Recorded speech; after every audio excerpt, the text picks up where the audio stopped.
Thank you so much, everybody. Namaste to one and all.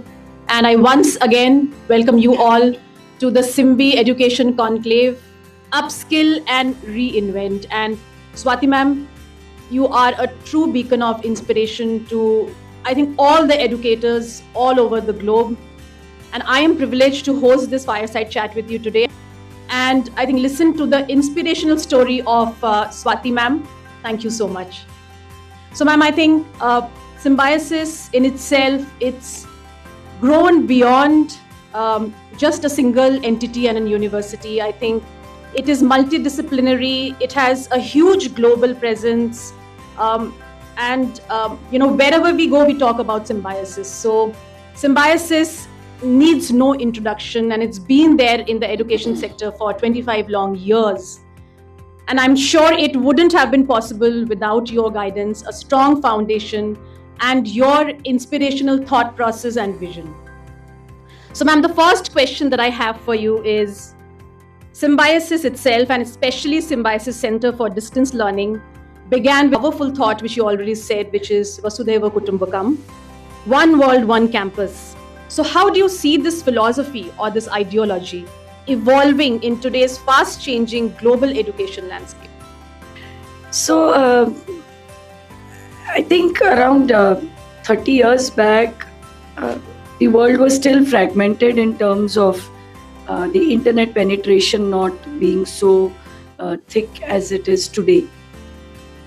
But now that technology is not only getting cheaper, but also penetrating to almost all corners of our country and all over the world, I truly feel that this concept of Vasudhaiva Kutumbakam, or the world is one family, is even more visible than before.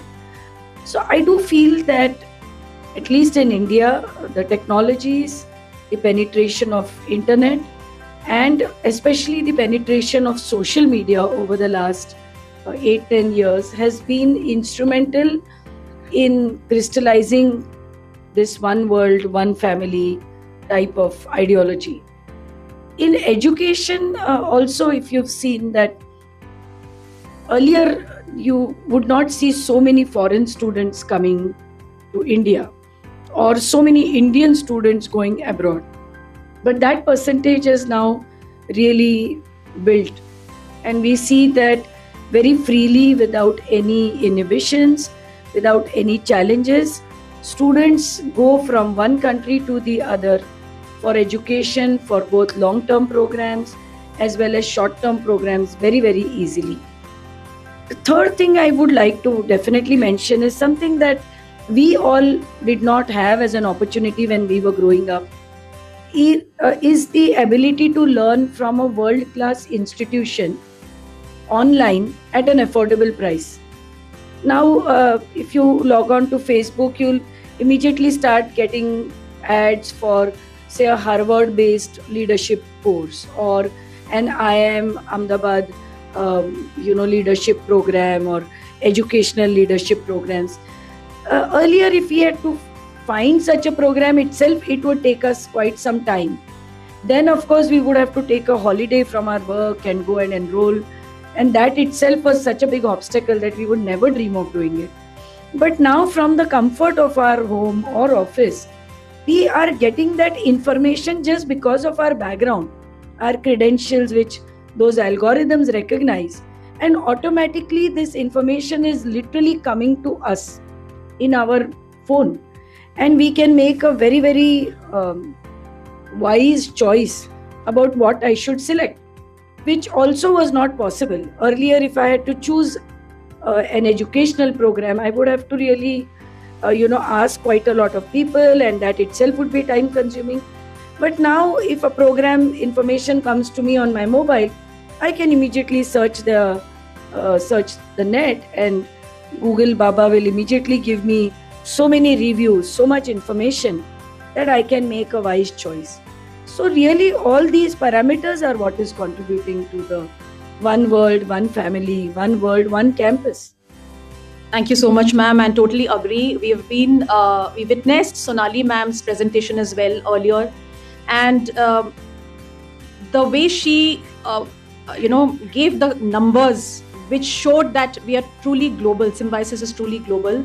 The kind of national and international collaborations that you have, placement opportunities, everything around making it global, a progressive curriculum, a very hands-on and impactful curriculum. I think it totally resonates with your vision and your thought process behind Symbiosis, ma'am. Thank you so much. Now, coming to entrepreneurship. When an educator becomes an entrepreneur, and especially a woman leader like you, and I think a lot of us would resonate with this here, and Swati ma'am as well, I think education itself turns into a very powerful force of transformation. So as a woman leader, ma'am, my question to you, as a woman leader who built an institution of a global repute, what were the most defining moments that shaped your leadership style? It's a difficult question to answer. I don't think it was a conscious effort to have a style. I don't think I have a style, frankly. It's just me. Dr. Muzumdar always says that a person is born twice. The first time from the mother's womb, and the second time when you find a mission in your life. And for me, I found that mission when I started working with the government of Maharashtra for doing research to define the state's policy on skill development and vocational education. And by education and training, I'm an IT professional. So, number one, I felt quite out of place, I must admit. Number two, I felt that, drafting a state's policy requires somebody very old and, somebody who's kind of been there, done it. And I really felt like a misfit. But as I started interviewing thousands of students who were pursuing vocational courses, as I started interacting with hundreds of teachers like you, giving radio interviews at that time, this was again 15 years back, I started, like my father felt the pain of the foreign students, which was a defining moment in his life to go and establish Symbiosis. I started to feel the pain of thousands of youth of our country who were requiring a meaningful job, had the education, but the job and the education was a total mismatch. And on one hand, the industry's continuous complaints that they required skilled manpower. Coupled with that, the societal perceptions of skills being something very low. In our society, unfortunately, unlike the Western culture, we feel that somebody with skills is someone a little lower. So many times parents may be selling their farmlands, agricultural lands to educate their children to pursue a conventional program, knowing well that it may not even convert into a job. And at the same time, the child or the student has some inbuilt passion, has some inbuilt likes and dislikes, but is pressurized by the society, by the peers, to take up a particular program of study, which is just for the sake of the name, is very popular. Many times such students drop out. Many times such employees leave the organizations because at the end of the day, they are not a happy person. That was, I think, my defining moment to see how much there was a requirement to guide young students to understand what is their own passion, what is their own liking and dislikes, and then match it to what the industry requires and see if they can pursue an occupation which will lead to not only meaningful employment but maybe entrepreneurship as well. Not everybody has to work. There are many children, students who really have it in them to become a job giver, not a job seeker. And when I did those interviews, I think that was the time that I felt that this gap was just getting bigger and bigger between what the industry wanted, what were educational institutions offering. There was no sensitivity in the parents, in the teachers, in all of us to recognize what my child, what my student really wants and guide them in the right direction rather than pressurizing them in taking up something which as an adult we felt was the right thing. Even today, so many parents come to me and say, "No, I'm a lawyer, so I want my child to become a lawyer. I'm a doctor, so I want my child to become a doctor," and so on and so forth. Don't we all see examples of doctors becoming singers? So I always joke with my good friend Salil Kulkarni, who's a Marathi singer, producer, that you really wasted a medical seat. And your mother should have never put you to medical, because you did medicine and then you became a singer. So I wish you had done that training and given that seat to somebody more passionate. He actually agrees with me. So there may be so many such examples of people who became something and who were trained for something else. Me too, if I knew I was going to join the field of education, which I think was by chance, I would have probably trained myself more on the educational courses. I think being a woman, though, so no offense to the men here, but being a woman, I think we have that uncanny sixth sense, empathy and EQ and all these things are like, in our DNA. We do not have to learn it. We don't need any gyan from anybody. So it's just there, as a mother, as a woman, it just comes to us so quickly. I was just fortunate that I got a platform to do something about it, to establish 2 universities. But I truly feel that was what destiny wanted. And I really feel that even when Sir Muzumdar Sir says this, that destiny also finds the right person. So ma'am is talking about destiny here, but I think that's what the great leaders talk about. The higher you go up the ladder, the more humble you are. But we can clearly see her leadership style here. So I think a big round of applause to Swati ma'am here for being so humble. So now coming to the core of education itself, the teachers, as Sonali ma'am said, the heart of education lies with the teachers and the brain lies with the admin. So you all are here today to witness this. And the modern teacher definitely prepares everybody for life itself. So the modern teacher today prepares everybody to deliver experiences, to teach the students for life itself, not only to deliver the content and to prepare the students for exams. Do you all agree? So my question to you, ma'am, is how do you see the role of teachers changing from instructors to mentors in the new age? Yes, so I think earlier students used to get information only from a teacher or a book. And that is why you would see so many students attending classes like all of us did.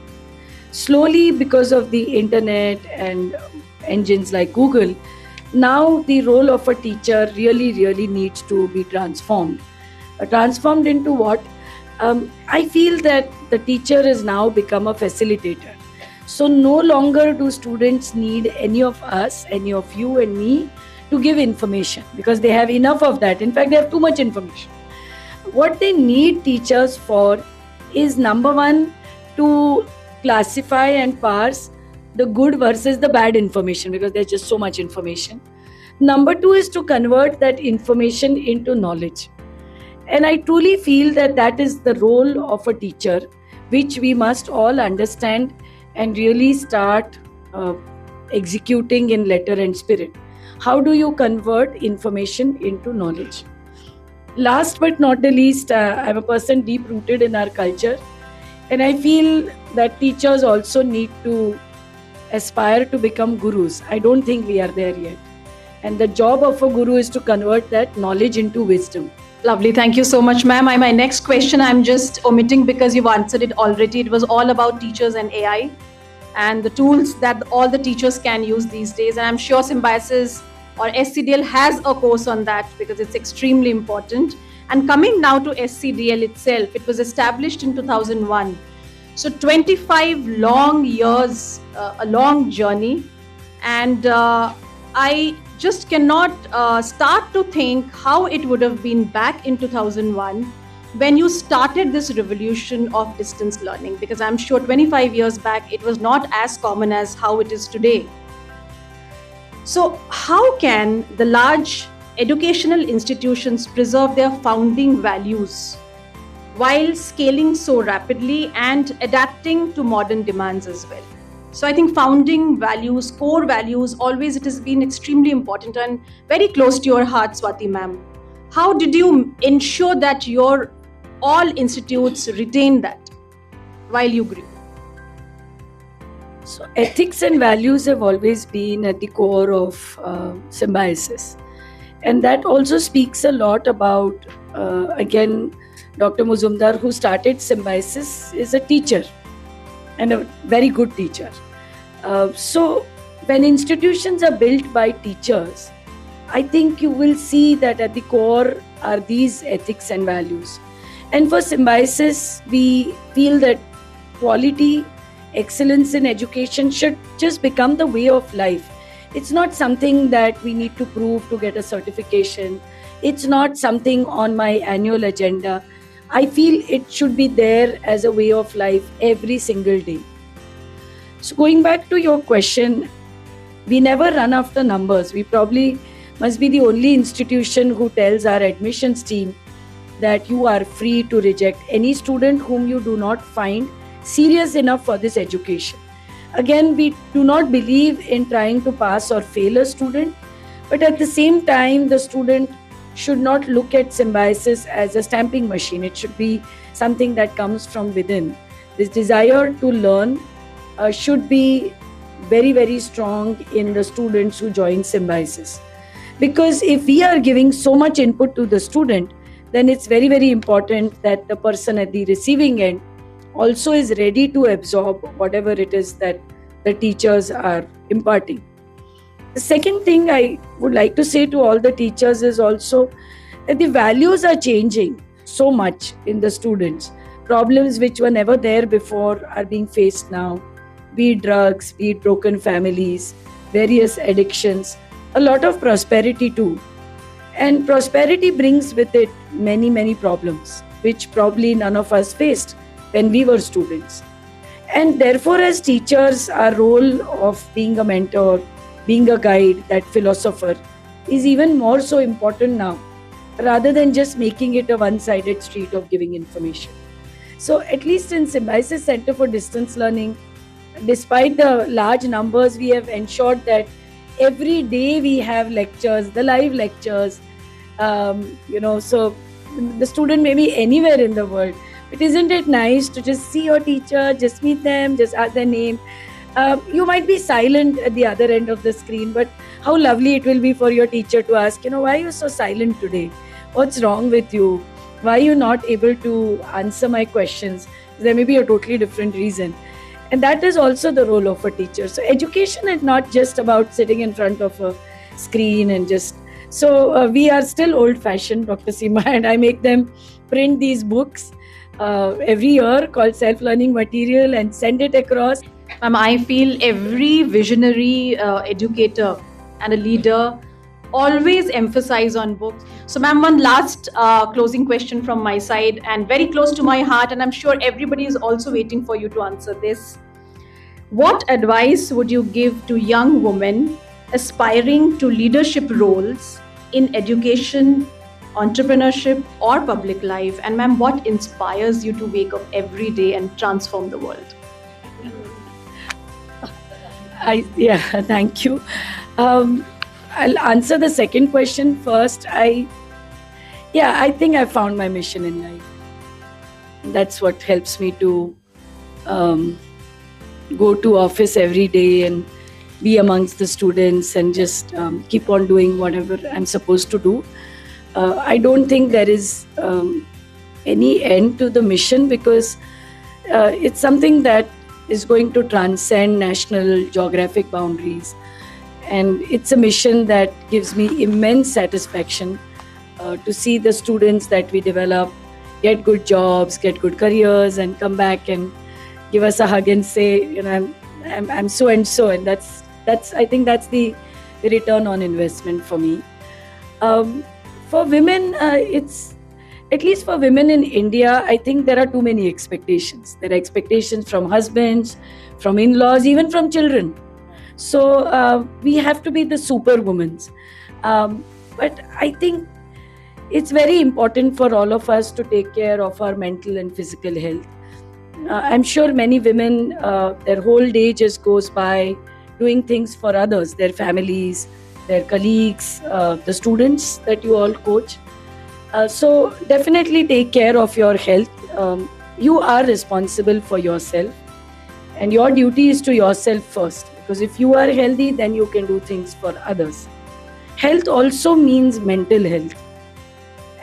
I do feel that women tend to be portrayed as somebody who can be taken for granted and can be treated any which way, either by their spouses, by their children, by everybody in the family, because that's how society portrays women.